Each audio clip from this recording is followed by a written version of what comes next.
Good morning, everybody. And we're in a new month, November. We are going to continue in on our study with Genesis. I'm going to pick up in chapter 29, just a little review. We see Jacob ripping off his brother Esau 2 times, the birthright and the blessing. And Esau is enraged. He's seeking to kill him after Isaac dies, the father. So they send him away to Padan Aram, which is Babylon, a province of Babylon. And he goes there, and in chapter 29, it says that he meets the family of Laban. Laban is the brother of Rebekah, and Rachel is his younger daughter. There's also an older daughter there by the name of Leah. So Jacob comes along, and he meets Rachel, and it's love at first sight. Don't you love a good love story? He sees Rachel, says that she was lovely of form and face, and he wants to be with her.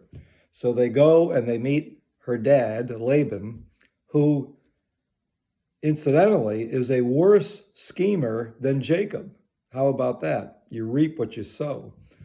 So they go to Laban. He's delighted to have Jacob. He hires him to be a worker of the fields, shepherding the sheep, all of that.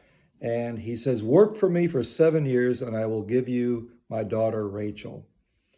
So that's what happens. And it says in verse 20 of chapter 29, Jacob served 7 years for Rachel, and they seemed to him but a few days because of his love for her. Isn't that nice? However, the story turns. Wedding feast, probably a lot of drinking, and Laban is there, and Jacob says, give me my wife, for my time is completed, that I may go into her. And Laban gathered all the men of the place, made a feast. In the evening, he took his daughter Leah and brought her to him, and Jacob went into her. Now, how did that happen? There's a tent there. They were going to consummate the marriage. Laban, conniver that he is, takes the older daughter, Leah. It says that her eyes were weak, so she wasn't as attractive as Rachel, puts her in the tent. Jacob, probably drunk, goes in and has sex with her, and she becomes his wife. He wakes up in the morning. He says, what is this you have done to me? In verse 25. Was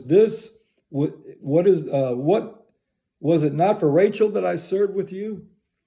Why then have you deceived me? Is that the pot calling the kettle black or what? But Laban says it's not the practice in our place to marry off the younger before the firstborn. Couldn't he have told him that? Complete the week of this one, and we'll give you the other also for the service which you shall serve with me for another 7 years. It doesn't mean that Jacob had to work 7 more years before he got Rachel. He got her right away, but he had to work 7 more years under Laban. And I'm sure he was not happy with this man. Rachel is barren, just like Rebekah and Sarah before her. Leah starts having children. She has Reuben and Simeon and Levi and Judah, 4 sons. We'll hear more about them later. So Rachel says to Jacob, give me children or else I die, in chapter 30 and verse 1. So the plan here is they give Rachel a maid named Bilhah, since she cannot have children, but Leah also gets a maid as well, named Zilpah, because she had stopped bearing as well. So now Jacob, in a sense, has 4 wives. And it's amazing. The internal friction and the jealousies and envyings and the territorialism, not just with the women, but as the children grow up, with them as well. The only way I can even compare this to is people that get remarried. They've had children by a previous wife. They marry a spouse, maybe previous children there, and they bring the children together. Do you think that's one harmonious family? A lot of times it's not. There's like I said, strife and envy and all these kinds of things. Here, it's tribal jealousies and internal friction. And guess what? It's not just going to end here with this family. Israel's going to become a nation. And as they procreate these sons of Israel, there is more envy, strife, fighting, arguing, territorialism within the clans, the brothers. And, that kind of goes down through the generations.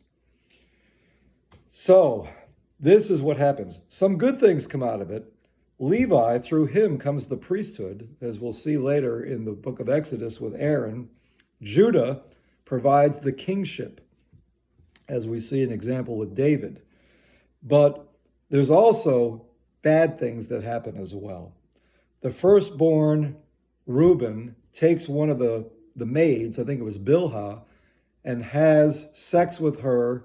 And Jacob later on hears about this, doesn't do anything right away. Then we have a very interesting story here where Jacob is prospering and Laban is upset with him because of this prosperity. So they come together and they make a covenant with one another that they will not harm one another. And so that happens in chapter 31. After Laban hunts him down, Jacob wants to leave him and he pursues him. And then Jacob hears about his brother Esau. After all these years, all of a sudden Esau is coming to Jacob. He hears about him and he comes with men. And Jacob thinks, he's coming after me. He's going to kill me. And so he devises a plot to separate all his wives and the children and all of his hired hands. Esau comes and he's not after revenge. He and Jacob reconcile. They fall on each other, hug and kiss. It shows me that Esau is changed here as well. He's not looking for vengeance. After several years, he's blessed. Remember, God put a promise on him as well, the blessing of Isaac. So they reconcile. It doesn't really say what happens to them afterward, but there's peace.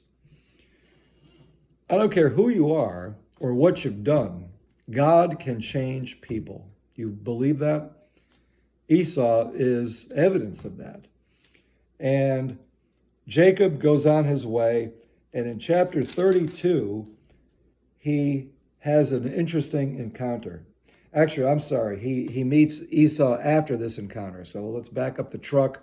The encounter first, Esau coming toward him, and it says Jacob wrestles with a man until daybreak. Chapter 32, verse 24. Who is this man? Let me read it a little bit. When he saw he had not prevailed against him, he touched the socket of his thigh. So the socket of Jacob's thigh was dislocated while he wrestled with him. Then he said, "Let me go, for the dawn is breaking." This is the angel of the Lord speaking. But Jacob says, "I will not let you go unless you bless me." Boy, he's really into blessings, isn't he? "What's your name?" He says, "Jacob." And here is the transformation that leads to the destiny of the nation of Israel. Your name will no longer be Jacob, but Israel. It means he who strives with God and prevails. You have striven with God and with men and have prevailed. This is spiritual transformation right here. Remember, all the years before, Jacob is plotting, he tricks people, he supplants all these things. Now he wrestles with the angel of the Lord. Again, many scholars believe this is a theophany, a visitation of Jesus himself in the Old Testament. You'll see this on many occasions. Why do they believe this? Because there's a body. Jesus has a body. God is spirit. The Father is spirit, as it says in John 4. So there's a wrestling. Have you ever wrestled with God? He gives you some mandate, a commission, a deed, something to do, and you say, "I don't know if I want to do that." And then he presses you a little bit more. I want you to go and da da da da da. And you say, no, I'm not going to do that. And guess what happens? There is a wrestling with God. It's not a physical thing where he comes down and wrestles with your body. It's in the mind, it's in the conscience, it's in the emotions, all of that. And you feel like you are wrestling. You try to get away from it, it won't go away. God doesn't lose wrestling matches. Isn't that good news? So Jacob, holding on for dear life, gets his hip socket dislocated. However, he gets a name change, Jacob to Israel, and his destiny is all of a sudden becoming known to him. What is he meant to do? He's to be the father, the progenitor of the nation, the patriarch, just like Abraham and Isaac before him. So he settles in Shechem, I guess it's called, and Esau goes on his way, and children are being born to him, great prosperity, but things happen. The scheming ends with all of this, but then some years later, his only daughter, Dinah, is seduced by the Shechemites. One of them, what is his name? Is it mentioned here? Actually, his name is Shechem. And he seduces Dinah, rapes her, takes her by force. And then he goes to Jacob and says, give her to me in marriage. And he gets his father involved. So they say, you're not an Israelite. We are a holy nation. We are separated for God's sake. But if you will allow the rite of circumcision to be performed on you, we will engraft you in here and the marriage can take place. Well, what happens? Simeon and Levi, it doesn't say anybody else, just these two, maybe they had help. After the men are circumcised and they were recovering from the wound, they come in with swords and slay all these people.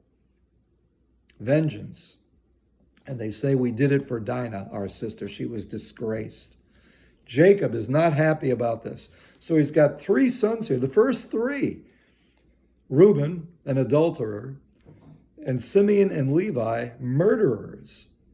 How's that for the family? And this is what's going on here. And he says, you have made me odious to the people all around. A lot of people are afraid of this family. Others are upset with them and angry with them. And so Jacob moves the whole clan to Bethel, which is by definition the house of God. And he is there in chapter 35. It also says that 2 other sons were born. Rachel finally gives birth to Joseph, who we'll hear more of next week, and later on Benjamin. But we also have Jacob again making an altar. He's pouring out his heart to God. The covenant promise is given to him. You shall be, multitudes will come from you. And they journey on there. And it says that when Rachel had Benjamin, I believe it is, she dies at 100 and, or I'm sorry, does it say how old she is? No, it does not. But it says that there is a memorial given to her, and she is the first woman in the Bible, the oldest memorial to a woman in Israel. So this is how things are shaping up here. The 12 sons of Israel, Jacob, he loses his father Isaac at the end of 35. Isaac breathes his last, is gathered to his people, old man, ripe age, 180 years old. So you can see Isaac lived a lot longer than he thought he was going to live when he blessed Jacob and Esau. And then he's gathered together, and Esau and Jacob bury him. I think I'm going to stop here because what we're going to get into next with the Joseph and his dreams and being sold into slavery. It's going to take too much time to do that today. But I just wanted to get a foundation laid here with the sons of Israel, and we'll see next week more of their escapades. We have them taking matters into their own hands, Simeon and Levi in particular, the attempt at retribution. So that's where we're going to go. Next week, we'll talk more about Joseph. In the meantime, get out there, enjoy today. Last night was a wild weather night, but I think things are calmed down today. Not going to have too many more nice days, so get out and get some sun today. Bless you.